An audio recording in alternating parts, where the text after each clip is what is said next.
خونی ریچھ سالار غازی کا نیا امتحان۔ باب اول، پہاڑی گاؤں کی کہانیاں۔ شام کا دھندلکا آہستہ آہستہ پہاڑی گاؤں کی وادی پر اتر رہا تھا۔ چاروں طرف سرسبز درخت، پہاڑوں کی ڈھلوانیں اور ندی کا ٹھنڈا پانی بہہ رہا تھا۔ بظاہر یہ گاؤں جنت کا ایک ٹکڑا لگتا تھا، مگر کچھ ہفتوں سے اس جنت پر خوف کے سائے چھا گئے تھے۔ بوڑھا حامد خان، جو گاؤں کا بزرگ سمجھا جاتا تھا، حجرے میں بیٹھے نوجوانوں کو ایک ہی بات سنا رہا تھا۔ یہ کوئی عام ریچھ نہیں، یہ خونی ریچھ ہے جو رات کو نکلتا ہے، بھیڑ بکریوں کو نوچ ڈالتا ہے اور کبھی کبھی انسانوں پر بھی حملہ کرتا ہے۔ نوجوانوں کے چہروں پر خوف اور تجسس دونوں جھلک رہے تھے۔ کچھ نے دل ہی دل میں قصے کہانی سمجھ کر ہنس دیا، مگر اگلی ہی رات جب گاؤں کے مشہور چرواہے کو خون میں لت پت پایا گیا تو یہ ہنسی خوف میں بدل گئی۔ گاؤں کے لوگ تذبذب میں تھے، یہ جانور ہے یا کوئی اور بلا؟ عورتیں بچوں کو جلدی گھروں میں باندھ دیتیں، مرد رات کے وقت باہر نکلنے سے ڈرتے تھے۔ یوں لگتا تھا جیسے پورا گاؤں ایک نہ دکھنے والے قیدی بن گیا ہو۔ باب دوم، ریچھ کا پہلا حملہ۔ اندھیری رات تھی، آسمان پر بادل چھائے ہوئے تھے اور بجلی کی کڑک ماحول کو مزید ڈراؤنی بنا رہی تھی۔ چرواہا کلیم اپنی بھیڑوں کے ساتھ چراگاہ سے لوٹ رہا تھا۔ اچانک جھاڑیوں سے ایک بھیانک سایہ نمودار ہوا۔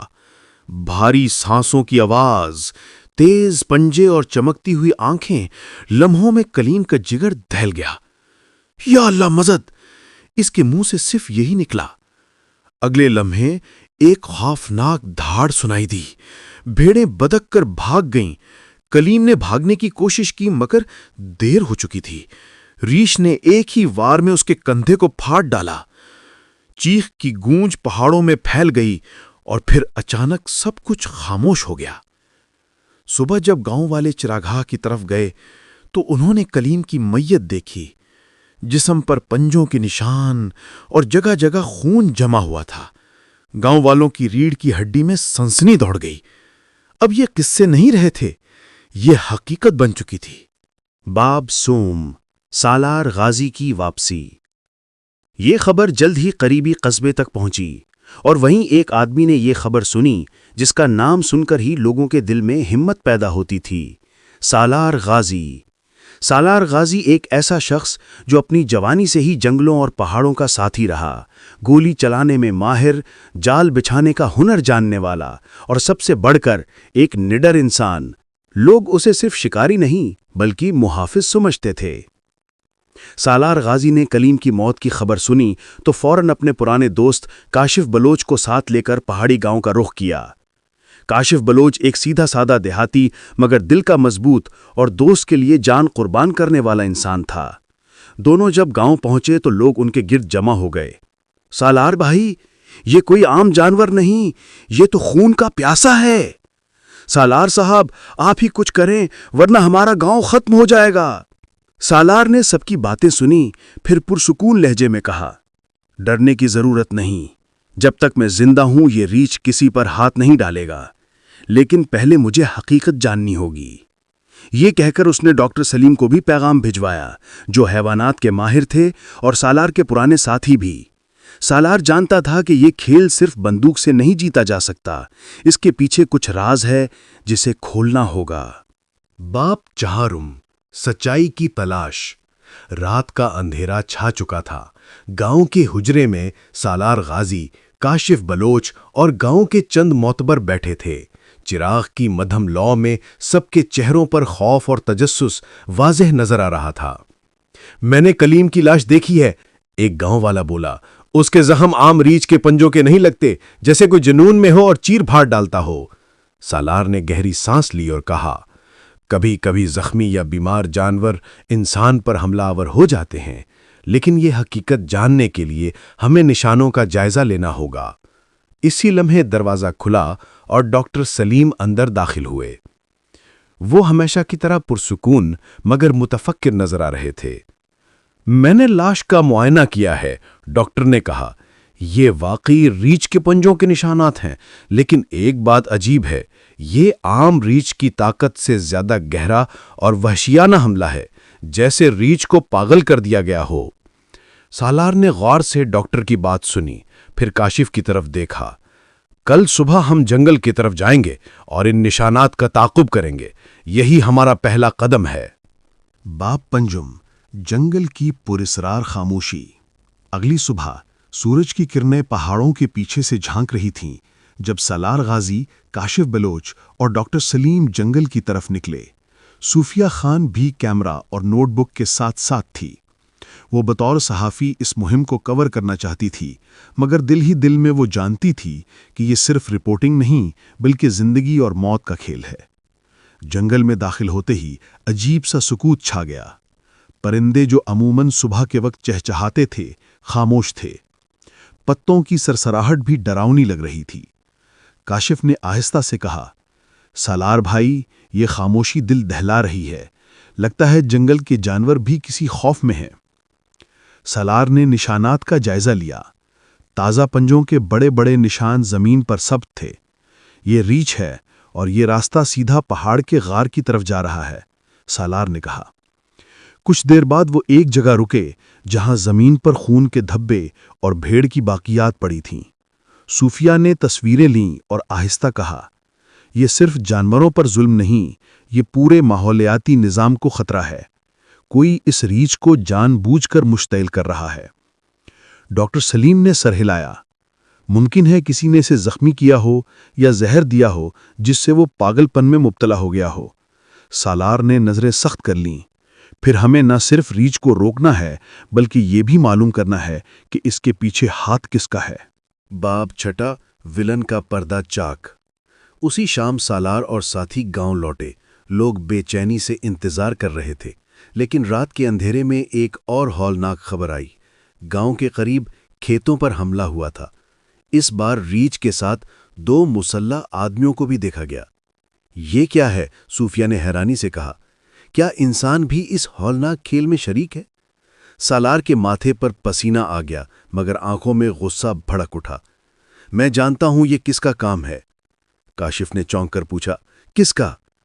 سالار نے آہستہ سے کہا، یہ سب کالیار خان کا کھیل ہے، وہی صفاق شکاری جسے برسوں پہلے میں نے ایک مہم میں شکست دی تھی۔ وہ جانوروں کو محض منافع کا ذریعہ سمجھتا ہے، اب اس نے ریچھ کو بھی ایک ہتھیار بنا دیا ہے۔ ڈاکٹر سلیم نے تائید کی۔ کالیار خان کے پاس ایسے ہتھ کنڈے موجود ہیں۔ وہ جانوروں کو زخمی کر کے پاگل بناتا ہے تاکہ وہ انسانوں پر حملہ کریں اور پھر وہ شکار کو اپنے مقصد کے لیے استعمال کرے۔ سالار نے مٹھیاں بھینچ لیں۔ اب یہ صرف شکار نہیں رہا، یہ جنگ ہے، ایک جنگ انسانیت کے تحفظ کے لیے۔ باب ہفتم، بھیانک رات۔ گاؤں پر ایک بار پھر خوف کا سایہ چھا گیا۔ لوگ گھروں میں دبکے بیٹھے تھے۔ رات کے اندھیرے میں اچانک ایک کڑاکے دار چیخ گونجی۔ کاشف اور سالار فوراً ہتھیار لے کر باہر نکلے۔ کھیتوں کی طرف سے دھوئیں اور شور کی آوازیں آ رہی تھیں۔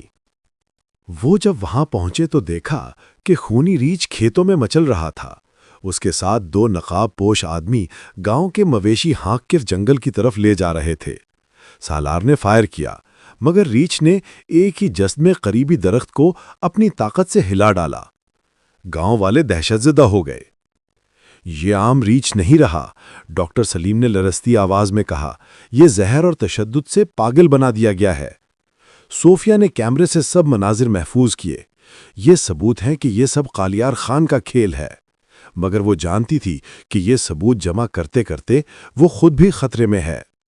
باب ہشتم، قید کی زنجیریں۔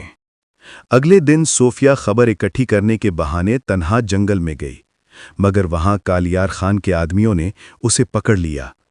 وہ صوفیہ کو زبردستی اپنے کیمپ میں لے آئے جہاں کالیار خان خود موجود تھا۔ کالیار خان ایک بلند قامت، سر پر پگڑی باندھے، آنکھوں میں غرور لیے شخص تھا۔ وہ طنزیہ ہنسی کے ساتھ بولا، تو یہ ہے سالار غازی کی صحافی دوست؟ تمہیں نہیں پتا لڑکی، سچ لکھنے والے اکثر جنگل میں گم ہو جاتے ہیں۔ صوفیہ نے حوصلہ نہیں ہارا۔ تمہارے جرائم اب چھپنے والے نہیں، سالار ضرور آئے گا۔ کالیار خان کی ہنسی اور گہری ہو گئی۔ اسی لیے تو تمہیں قید کیا ہے تاکہ سالار خود میرے جال میں پھنس جائے۔ باب نہم، جنگل کی گہرائیاں۔ سالار غازی اور کاشف بلوچ نے صوفیہ کی گمشدگی کی خبر سنی تو فوراً جنگل کی طرف نکلے۔ ڈاکٹر سلیم نے راستے کے نشان دیکھ کر بتایا، یہ تازہ قدموں کے نشانات ہیں اور قریب ہی ریچھ کے پنجے بھی۔ کالیار خان نے صوفیہ کو اپنے کیمپ میں رکھا ہے۔